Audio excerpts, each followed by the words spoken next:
If St. Lucia is going to make the most of recent opportunities to grow, it has to disconnect its vulnerable young men from the lifestyle of crime and violence and hook them up with the emerging opportunities for personal and professional growth that are being pushed by the government.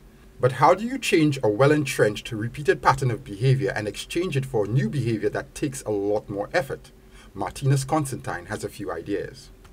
But the first thing you need to do as somebody coming out of the gang culture is your environment needs to change. See, a lot of us think we could outgrow our environment. You know, but Nipsey Hussle, he said once again, you will be the equivalent of the 5 people you spend the most time with. And that is where the gang really takes a toll on our children. Mato, as he is affectionately known, is not just another talker. Like many other St. Lucian youth, he lived a life on the edge of gang and crime culture. Like hundreds, maybe thousands of young men, he would leave home and go on the block and sell drugs. And that was just the cycle, right? Fast forward from there, I actually left that. Got my first job with KM2 Solutions, grateful for them.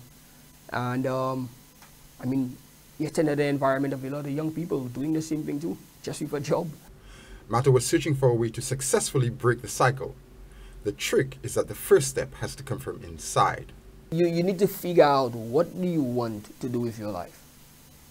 And because everything starts with desire. If there is no desire to change, that person cannot change. Right?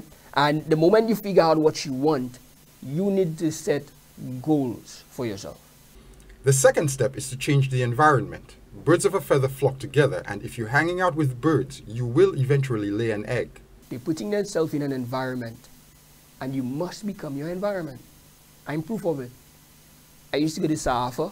I met up with friends there who were smoking. That's what I did.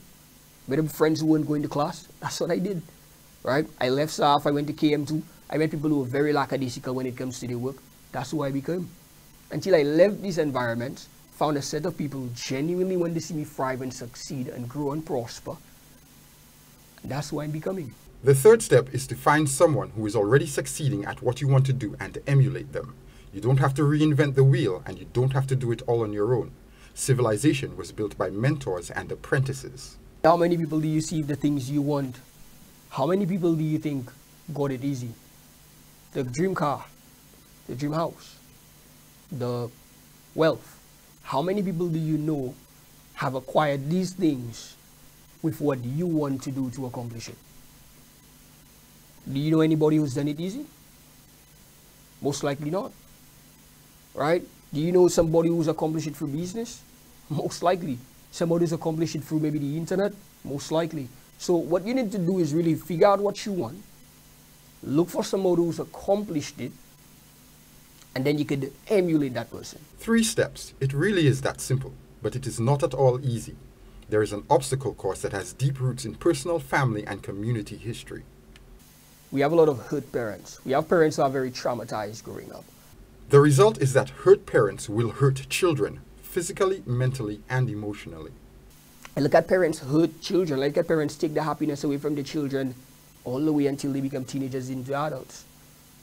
And if a parent is doing that, then that child will seek love someplace else. And what if the gang leader is who's showing me love? Who's showing me what it feels like to have that belonging? All right, so I think it needs to start home. We need to change the paradigms of parents. Young people need to ask themselves if they know any rich, old drug lords and gangsters. They don't, because there aren't. The ones who live long don't get rich, and the ones who get rich die horrible deaths. In this life of yours, that you only get one, you don't get 2. Is that the type of life that you want to live? For Choice News Now, I'm Jason Seaflay.